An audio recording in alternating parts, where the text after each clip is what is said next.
Dragon was the day I felt like my mouth was on fire. And it is not a sensation I would wish upon any of y'all.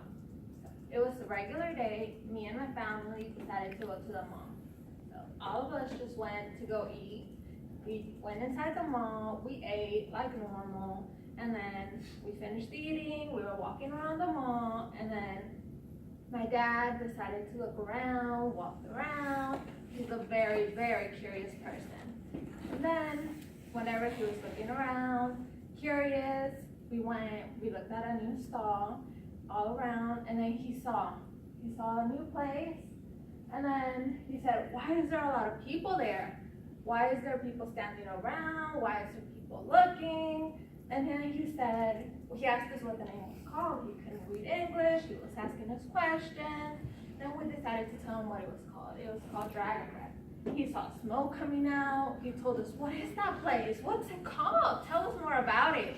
So we started telling him. We were looking around. And then all of a sudden, he saw people. He saw balls looking around, all different colors. And so afterwards, we told him. And then he said, I want to try it. Tell me about it. He wanted to look at it. So we bought it. Whenever we bought it, we read the instructions. We were reading it. We tried to look at it. We read everything about it. Whenever we were looking at the directions, there was a lot of people gathered there.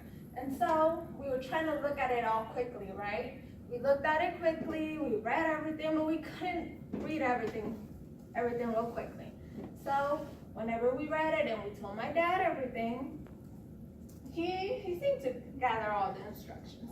So whenever he tried it, he seemed to understand what was going on. He was so excited. He wanted to try it, and then he tried it. He was so excited about everything that was coming out of his mouth. He was excited. He's like, I want more, I want more. Got like 2 cups. He was a little kid trying that. He tried it. He wanted to give us some, but we weren't too sure. Because whenever we read it, it said he would stick to your tongue. It was burning. So I was like, fine, Dad, I'll try it. So whenever I tried it, it didn't go quite as planned. I wasn't sure. I didn't remember so much of the instructions. So, it didn't go so well. Whenever I tried it, I didn't remember a lot of the things, and then I put it on my tongue. And whenever I put it, nobody would help me out.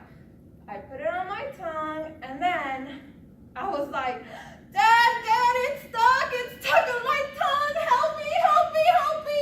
And nobody would help me. It was burning me.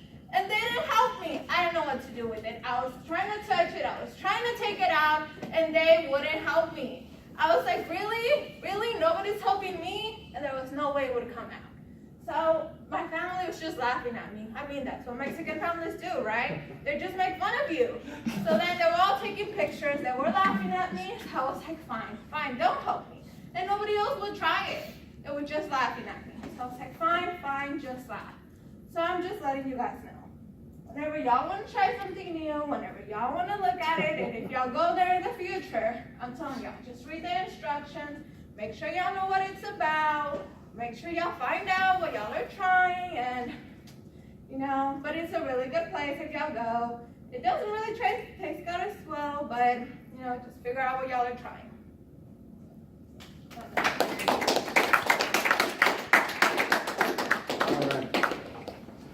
All right. During the speech, I looked over at Coleman, and I saw a big smile on Coleman's face. And I wanted to say, Coleman, when I said be effective, that's what I'm talking about. Okay, you see the gift that a speaker gives us when he or she is really putting his or her heart in the details of a story.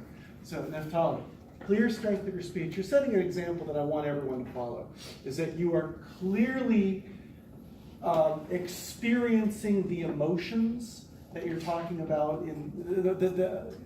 You're sharing the emotions that are a part of your experience within the story. There's some really fun things that are happening there, being with your family, and there's some really frustrating things happening there with apparently burned your mouth or had this thing stuck on your tongue and your parents giving you a hard time. Wonderful emotional energy in this speech. Another thing that was a clear strength, this speech led to a really clear moral of the story, and the details leading up to that moral, they helped reinforce it. That's great. A couple things that I want you to work on.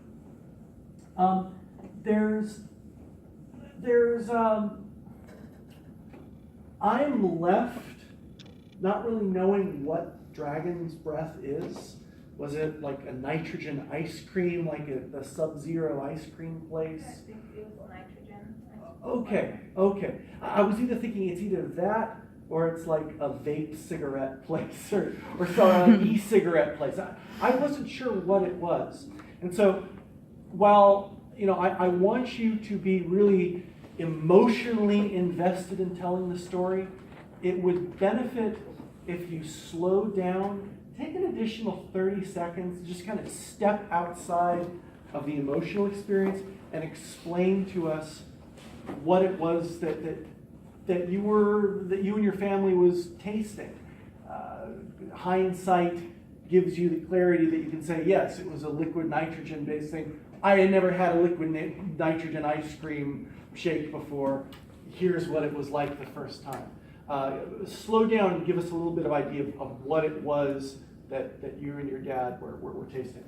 That's number one. Another thing I'd like you to improve upon for me is, let's see.